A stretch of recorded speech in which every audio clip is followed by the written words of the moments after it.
क्या भारत को एक ज़ोहरान ममदानी चाहिए और अगर चाहिए तो क्यों चाहिए? जितने बच्चे यहाँ पर पिटिशंस और प्रोटेस्ट लेटर साइन किए थे, उन लोगों ने हमसे आग्रह किया है कि हमारे नाम हटा दिए जाएं, नहीं तो उन्हें एक डर था कि उनको अरेस्ट कर लिया जाएगा बेवजह, सिर्फ इसलिए क्योंकि उन लोगों ने आवाज उठाई।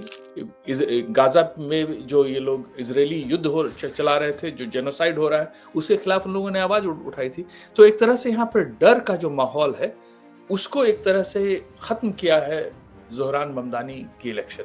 दुख की बात यह है कि हिंदुस्तान अब हिंदू फर्स्ट या हिंदू ओनली स्टेट बनता जा रहा है। अमेरिका में जिसने डेमोक्रेसी की बात की और सोशल जस्टिस की बात की, उसे मेयर चुन लिया गया।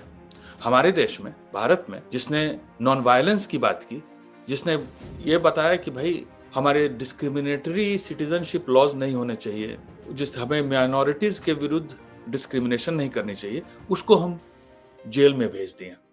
नमस्कार, इस खास कार्यक्रम में आपका स्वागत है। मैं हूं आरफा खानम शेरवानी। चुनाव का सीजन है, चुनाव का मौसम है, बिहार में भी और उधर अमेरिका में भी। लेकिन अमेरिका में एक ऐसा चुनाव हुआ और उस चुनाव का नतीजा ऐसे आया जिसने पूरी दुनिया को एक तरह से थर्रा कर रख दिया। और मैं कहूंगी दोनों तरफ से, दो तरफा।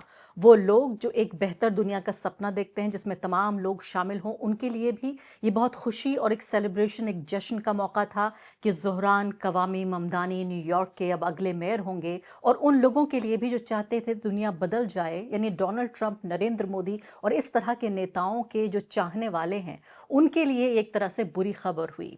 लेकिन ज़ोहरान ममदानी की इस जीत ने जिस तरह से, एक मैं कहूँगी, इंस्पायर लोगों को किया है, उनके मन मस्तिष्क में जिस तरह की महत्वाकांक्षाएं जगाई हैं भारत में, वहाँ से हज़ारों किलोमीटर दूर भारत में, कि क्या भारत को भी अपना ममदानी मिल सकता है, क्या भारत में ममदानी मुमकिन है, ये सवाल पूछे जा रहे हैं। और क्यों क्यों न्यूयॉर्क का मेयर बन सकता है एक ऐसा लड़का, एक ऐसा व्यक्ति जिसकी पैदाइश भी न्यूयॉर्क में नहीं हुई, जो एक इमिग्रेंट है खुद, उसके माता पिता इमिग्रेंट थे, भारत से उनका रिश्ता है, एक हिंदू पंजाबी माँ के बेटे हैं और एक मुस्लिम गुजराती बाप उनके, युगांडा में उनकी पैदाइश हुई। इतनी सारी चीज़ें हैं ज़ोहरान ममदानी के बारे में बताने के लिए कि कभी कभी लगता है कि क्या ये कोई जीता जागता इंसान है या एक ख्वाब है।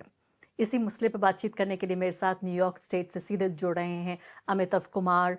बहुत ही शोहरत याफ्ता ये लेखक हैं और बिहार से इनका ताल्लुक़ है। बिहार से फिर भारत के रास्ते, दिल्ली के रास्ते होते हुए पहुँचे हैं अमेरिका। किसी भी तारुफ के मोहताज नहीं। अमिताभ जी, बहुत बहुत शुक्रिया आपका, सुबह सुबह आपने हमें ये वक्त दिया है। और मुझे लगता है नाश्ता भी आपने नहीं किया अभी और मेरे इंटरव्यू में यहाँ बैठ गए हैं आप। मैं कॉफी पी रहा हूँ। अच्छी बात है। Thank you for having me. तो ये बताइए आप कि बिल्कुल आप जहाँ बैठे हुए हैं वहीं ये एक तरह का सियासी जलजला आया है, और ये जलजला ऐसा है जो जिंदगियां तबाह नहीं कर रहा है, जिंदगियां आबाद कर रहा है। आप कैसे देख रहे हैं ज़ोहरान के इस चुनाव को? एक लहर है खुशी की और उल्लास का जो लोगों के बीच में फैला हुआ है यहाँ पर। मैं कल अपने कॉलेज में घूम रहा था और बच्चे सारे तरह-तरह के बटन और स्लोगन लेकर घूम रहे थे। लोगों में ऐसा लगता है ना कि हम अक्सर अपने आप को बड़े हेल्पलेस पाते हैं इस पॉलिटिकल सीन में। लगता है जैसे कि एक स्ट्रॉन्ग मैन कहीं बैठा हुआ है दूर और उसके लोग और उसके लॉयर्स, कोर्ट भी उसी का है और पुलिस उसी की है। और यहाँ पर तो ऐसा है, एक तरह से दहशत है इमिग्रेंट कम्युनिटीज़ में, क्योंकि आइस जो यहाँ कहते हैं, इमिग्रेंट पुलिस जो है, वो आकर लोगों को बस गायब कर देती है। तो ये इनफैक्ट परसों मैं सोच रहा था इलेक्शन की जब रिज़ल्ट आ रही थी कि इट इज़ एक ही साल बीता है डोनाल्ड ट्रंप के वापस ऑफिस में आने का, लेकिन लगता है जैसे कि एक उम्र गुज़र गई। इतनी एक लंबी लगता है जैसे इतने लंबे वक़्त से यहाँ पर एक तरह से आक्रोश है। मगर सडनली यहाँ पर जो न्यूज़ आई कि भई हाँ, Zohran Mamdani has been elected, उससे लगता है एक रिलीफ़ मिली है लोगों को। तो that is the first answer I have to give you. लेकिन ये कैसे मुमकिन हो पाया? एक ऐसा शहर, पहली बात तो कई चीज़ें मैं दर्ज करना चाहती हूँ। पहली बात तो ये है कि वो दक्षिण भारत से उनका संबंध है। मैं कहूँगी सीधे-सीधे उनका अभी एक ट्वीट वायरल हो रहा है जिसमें उन्होंने कहा कि I am an Indian man, Indians are like that. मैं एक भारतीय पुरुष हूँ और भारतीय ऐसे ही होते हैं। एक ऐसा व्यक्ति जो कि अपनी पहचान को अपने जिगर के नज़दीक रखता है, चाहे उसकी हिंदुस्तानी पहचान हो, चाहे उसकी पहचान एक मुसलमान के तौर पर हो, एक सोशलिस्ट के तौर पर हो, अपनी विचारधारा और इसके अलावा जो पैदाइशी पहचान उसको मिली, अपनी सांस्कृतिक जो पहचान है, कल्चरल आइडेंटिटी, उस सबको अपने जिगर के बिल्कुल नज़दीक वो व्यक्ति रखता है।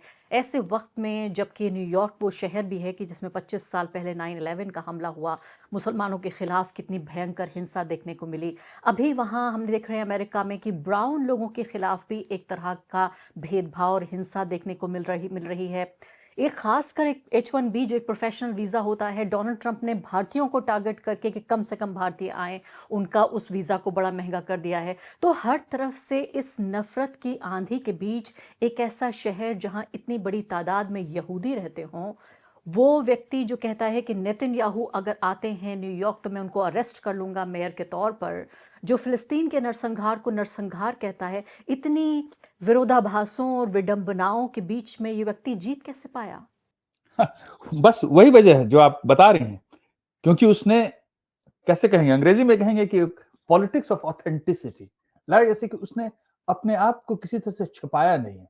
और यहाँ पर, और मैं कहूँगा कि भारत में भी, जहाँ जर्नलिस्ट लोग भी एक तरह से सिर्फ पावर को सर्व करते हैं, क्योंकि ये एक तरह से बिल्कुल अनहेजिटेटिंगली, बिना किसी संकोच के अपने आप को प्रेजेंट किया है। लोगों को ये बात पसंद आई कि भाई he is speaking the truth. और हम लोग जो सत्य से दूर हट गए थे, लगा कि हाँ, अभी भी हमारी मानसिकता जो है वो उस तरफ मोड़ी जा सकती है जहां पर हम अपना ऐलान कर सकते हैं कि हम कौन हैं, हमारा क्या सच है, हम कहां से आए हैं। मुझे तो बहुत ही अच्छा लगा कि वो नेहरू की जो स्पीच है ट्रिस्ट ऑफ डेस्टिनी वाली, मिडनाइट वाली, वो उसने अपने विक्ट्री स्पीच में भी इंक्लूड किया। तो ये कैसे हो पाया? वह एक मेरे राइटर दोस्त हैं यहाँ पर, बड़े मशहूर पुलित्जर प्राइज विनिंग राइटर हैं, उन्होंने कहा कि यहाँ पर, जहाँ पर यहाँ कनेक्शंस और जैसे कि आप किसके साथ स्कूल में गए। तो सबसे अहम बात यहाँ पर यह है कि it was not something that happened out of thin air. ये ग्रासरूट्स ऑर्गेनाइजिंग का असर है। Young people but also old people, करीब 90,000 लोग वॉलंटियर थे जो दरवाजा खड़काते थे या फोन करते थे। तो इट इज एक तरह से कम्युनिटी पार्टिसिपेशन से ही निकल पाया है। और ये भी हमें याद रखना चाहिए कि एल्महर्स्ट क्वींस जो है वो यहाँ पर इस देश में सबसे ज्यादा डाइवर्स एरिया है। यानी कि जितने तरह के लोग, जितनी भाषाएं बोली जाती हैं वहां पर, जहां तरह तरह के लोग हैं, वो अमेरिका में और कहीं नहीं है। तो it is actually in some ways एक तरह से कहा जाता है कि जो नई दुनिया जो बन रही है ग्लोबलाइजेशन के अंदर, उसका वो जगह उस तरह के मिक्सिंग का प्रतीक है। एक तरह से एक हाइब्रिड आइडेंटिटी, जहां ये नहीं कह सकते आप कि आप सिर्फ ये डोमिनेंट है या ये सबसर्विएंट है, और सभी को एक साथ से रहना जरूरी है, नहीं तो सिविल वॉर हो जाएगा। तो क्या ये माना जाए कि डोनाल्ड ट्रंप की राजनीति को उनके राष्ट्रपति बनने के कुछ ही महीनों के भीतर इतना बड़ा एक चैलेंज मिल रहा है, क्योंकि माना जा रहा था कि अमेरिका अब एक ऐसी अंधेरी गली बन चुका है जहां से कोई वापसी नहीं है। क्या आपको लगता है कि ज़ोहरान की ये राजनीति ठीक जो है राष्ट्रपति बनने के कुछ ही महीनों बाद, ये पहला एक ऐसा महत्वपूर्ण चुनाव था, क्या ये माने कि अमेरिका बदल रहा है? सिर्फ वो ट्रंप का अमेरिका ही नहीं है, वो ज़ोहरान का अमेरिका भी है। जी बिल्कुल। और ये भी देखा जाए कि ज़ोहरान के साथ साथ वर्जीनिया में जो गवर्नर हैं वो भी डेमोक्रेटिक इलेक्ट हुई हैं, और कई ऐसे जगहों में इलेक्शंस जो हैं, इनफैक्ट ये एक छोटा शहर है न्यूयॉर्क सिटी के नॉर्थ जहां मैं रहता हूं, यहां पर भी सारे डेमोक्रेटिक कैंडिडेट्स ही इलेक्ट हुए हैं। तो अ, लोग समझ गए कि एक तरह से यहाँ लोग छटपटा रहे थे, लग रहा था जैसे सांस नहीं ले पा रहे हैं। मेरे स्टूडेंट्स यहाँ पर, जो मैं एक जर्नलिज्म कोर्स पढ़ाता हूँ, वहां पर एडिटर्स हमसे मिलने आए ये कहने के लिए कि भाई जितने बच्चे यहाँ पर पिटिशंस और प्रोटेस्ट लेटर साइन किए थे, उन लोगों ने हमसे आग्रह किया है कि हमारे नाम हटा दिए जाएं, नहीं तो उन्हें एक डर था कि उनको अरेस्ट कर लिया जाएगा बेवजह, सिर्फ इसलिए क्योंकि उन लोगों ने आवाज उठाई। गाजा में जो ये लोग इजरायली युद्ध चला रहे थे, जो जेनोसाइड हो रहा है, उसके खिलाफ उन लोगों ने आवाज उठाई थी। तो एक तरह से यहाँ पर डर का जो माहौल है उसको एक तरह से खत्म किया है ज़ोहरान ममदानी की इलेक्शन ने। बेहतरीन बात है ये। मैं आती हूँ भारत के ऊपर भी, और आपको शायद मालूम नहीं है कि उत्तर प्रदेश के कई शहरों से खबरें ये आ रही हैं कि ज़ोहरान के इस इलेक्शन पे लोग मिठाइयाँ बाँट रहे हैं, लोग जश्न मना रहे हैं, पटाखे फोड़ रहे हैं। मतलब ये बहुत ही हैरान कर देने वाली बात है कि हज़ारों किलोमीटर दूर न्यूयॉर्क, हो सकता है जो लोग मिठाई बाँट रहे हों, वो कभी ना गए हों अमेरिका और कभी ना जाएँ। लेकिन उससे पहले जल्दी से एक सवाल पूछ लेती हूँ कि एक न्यूयॉर्क के मेयर के तौर पर उनका अधिकार क्षेत्र क्या होगा? उनकी जो शक्तियाँ हैं वो क्या-क्या होंगी? क्या कुछ वो कंट्रोल करते हैं न्यूयॉर्क में? यहाँ पर मुझे मौका मिलता है अपनी बीवी की बात करने की। वो इकोनॉमिस्ट है यहाँ पर, और उसने मुझे कल ही बताया ये बात कि Zohran will be controlling an economy greater than that of Canada. समझ रही हैं बात? कनाडा की जो इकोनॉमी है, उससे भी बड़ी इकोनॉमी है न्यूयॉर्क सिटी की। तो his range will be enormous. माने his power और his control on फाइनेंस पे और एडमिनिस्ट्रेटिवली, और आपने अपने इंट्रोडक्शन में जैसे बताया कि अगर बीवी नेतन्याहू यहाँ आते हैं तो उनको अरेस्ट कर लिया जाएगा। तो ये भी एक पावर है व्हिच इज वेरी इंपॉर्टेंट। तो पुलिस भी उनके अंडर काम करती है, इतनी बड़ी इकोनॉमी, और ज़ाहिर है न्यूयॉर्क दुनिया के सबसे बेहतरीन, सबसे खूबसूरत आइकॉनिक शहरों में एक माना जाता है, सबसे बड़ा शहर भी पूरी दुनिया का माना जाता है। लेकिन यहाँ पर देखिए, मैं कह रही हूँ कि एक तरफ पटाखे फोड़े जा रहे हैं, दूसरी तरफ इस तरह का इस्लामोफोबिया है। इस्लामोफोबिया यानी इस्लाम के नाम पर डर फैलाने की एक कोशिश, कि कहा जा रहा है कि अब लंदन के बाद अब न्यूयॉर्क सरेंडर कर गया है। यहाँ भारत में भारत के प्रधानमंत्री ने जो ज़रा सी बात पर जो ट्वीट करते हैं और अपना पुराना बचपन का रिश्ता नाता निकाल लेते हैं, अभी 48 घंटे गुजर चुके हैं, उन्हें इतनी फुर्सत नहीं मिली कि वो ज़रा सा मुबारकबाद का 2 शब्द भेज दें ज़ोहरान के लिए। और उनके जो छोटे-छोटे प्यादे हैं जो ज़मीन पर, जिन्हें हम आईटी सेल कहते हैं, वो सिर्फ ज़ोहरान के खिलाफ सिर्फ नफरत फैलाने में लगे हुए हैं। बड़े दुख की बात है। ये भी हमें याद रखना चाहिए कि आपने बड़ी अच्छी बात बताई कि भाई मुबारकबाद देने के लिए लोग शायद उत्तर प्रदेश में मिठाई बाँट रहे हैं। तो मगर ये भी याद रखना चाहिए कि भाई ट्रम्प की तस्वीर पे कई जगहों पे देखा मैंने भारत में भी लोग पूजा कर रहे थे। तो क्या कहूँ मैं? ये स्टुपिडिटी जो है, ये मूर्खता जो है, वो तो हर जगह है। और यहाँ पर कल ही एक खबर आई कि फायर डिपार्टमेंट जो है न्यूयॉर्क सिटी का, उसका जो चीफ है, उसने अपनी इस्तीफा दे दी है।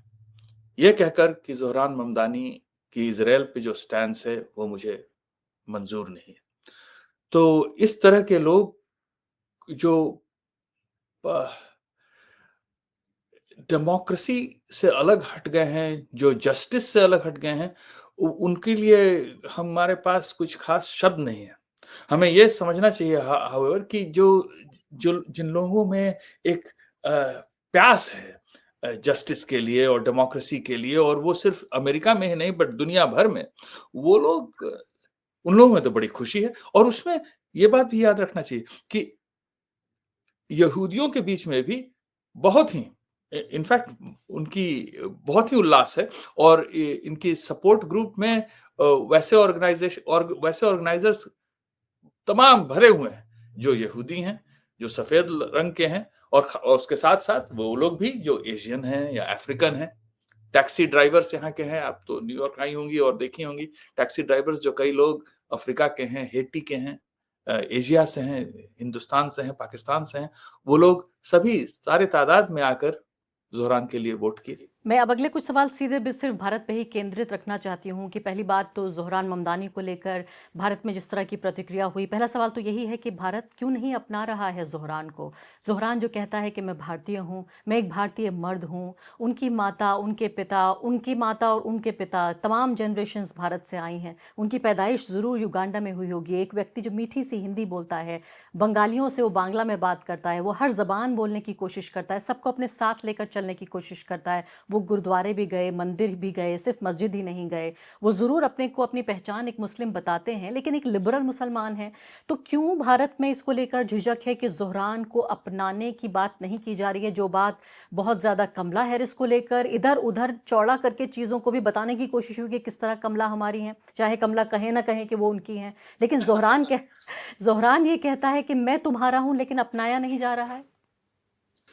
हाँ, दुख की बात यह है कि हिंदुस्तान अब हिंदू फर्स्ट या हिंदू ओनली स्टेट बनता जा रहा है और हमारे लीडर्स जो हैं वो उसी दिशा में बढ़ते जा रहे हैं जहां पर हमारी आइडेंटिटी जो है बड़ी संकुचित सी होती जा रही है। हमें कहना है कि भाई हम भारतीय हैं और हम हिंदू हैं या अ, और या हिंदूवादी हैं और ये गलत चीज है।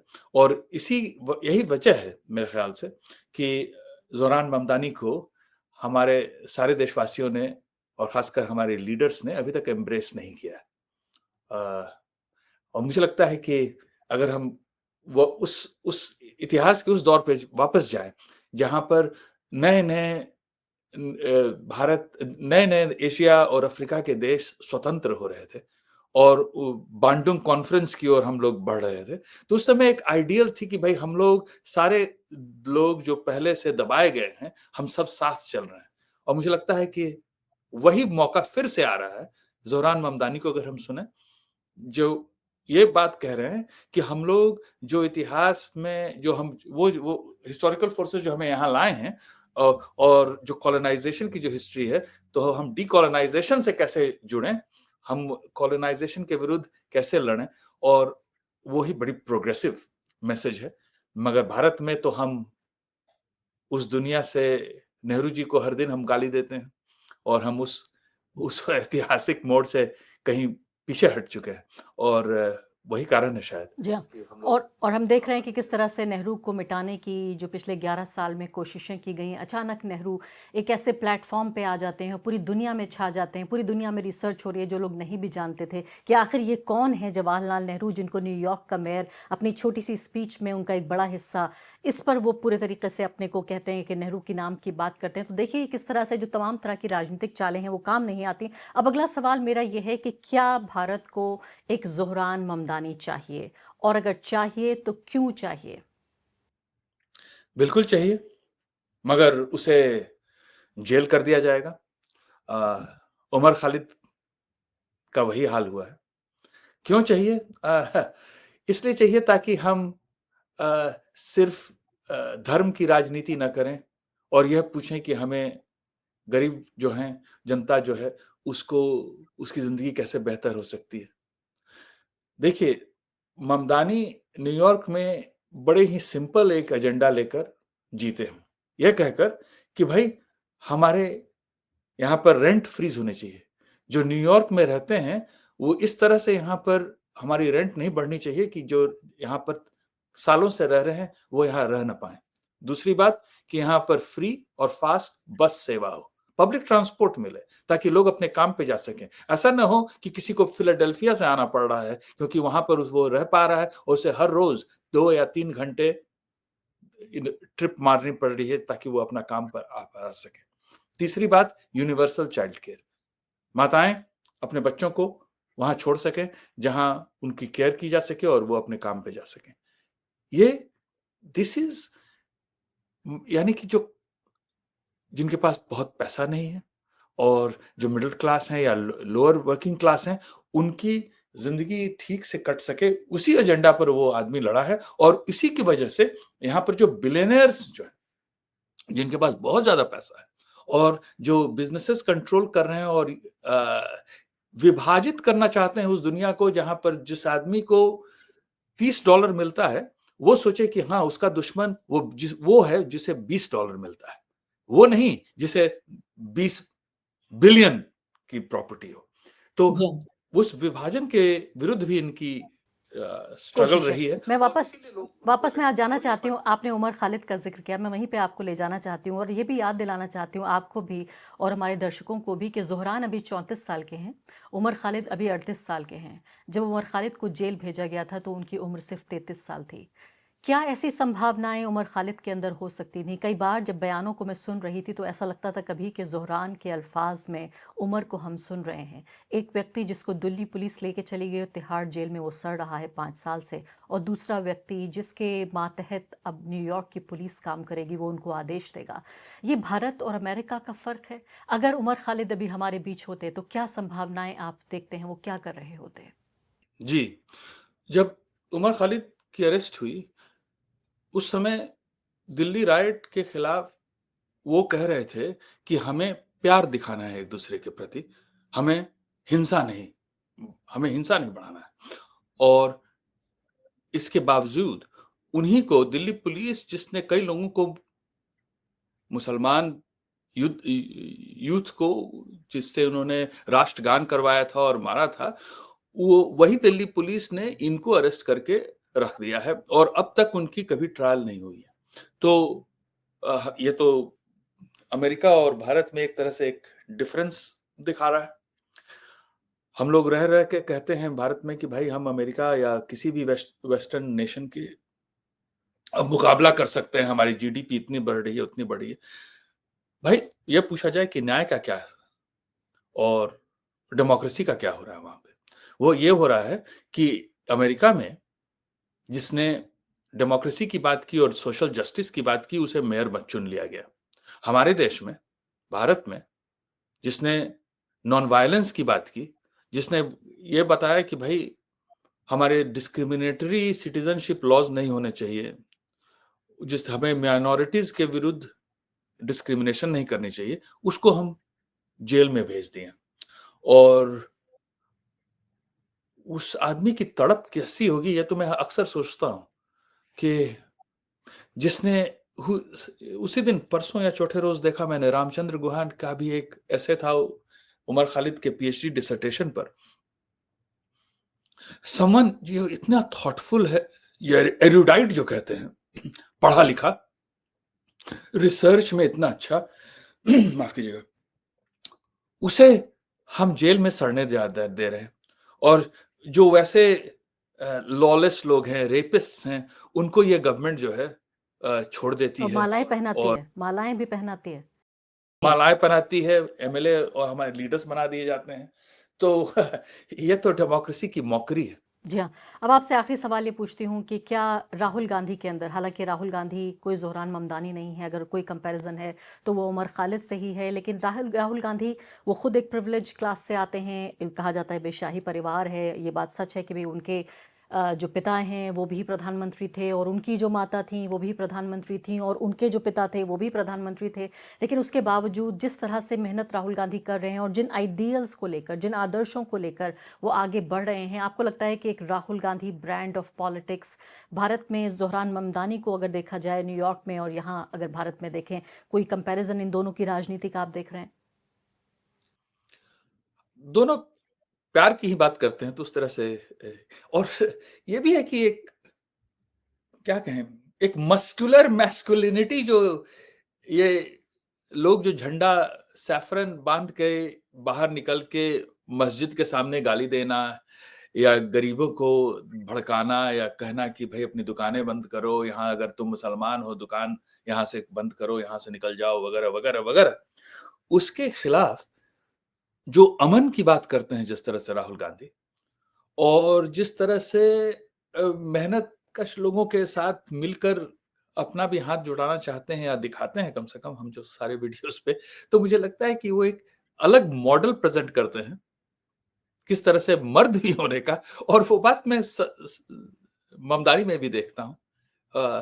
एंड एक पीपल्स पॉपुलिज्म जो है ना, जो लोग ड्रामा करते हैं स्टेज पर और उसके खिलाफ एक पीपल्स प्रेजेंस, वो ममदानी और राहुल गांधी में मुझे दिखती है। तो उमर खालिद का हम जिक्र कर रहे थे, ममदानी का, मुझे लगता है दोनों ही एक आदर्शवादी व्यक्ति हैं, दोनों ही एक तरह के ड्रीमर हैं, वो रोमांटिक लोग जो कि एक ऐसी दुनिया का सपना देखते हैं जहां सब बराबर हैं और सबको संवैधानिक अधिकार मिल रहे हैं। अब बिल्कुल आखिरी सवाल आपसे पूछना चाहती हूँ, ये बताइए कि इमेजिन अ सिनेरियो कि एक मेयर के तौर पर दिल्ली में ज़ोहरान ममदानी आए और एक ऐसा व्यक्ति जो नरेंद्र मोदी को एक वॉर क्रिमिनल कह चुका है, एक व्यक्ति जिसने थोड़ा अपने बयान में सुधार किया और कहा कि, पहले कहा कि गुजरात दंगों के लिए उनको जो है वो सज़ा मिलनी चाहिए और उनको वॉर क्रिमिनल कहा, फिर ये भी कहा कि चूंकि वो उस भारत के खिलाफ हैं जो भारत, जो मल्टी कल्चरल भारत मैं जानता हूँ।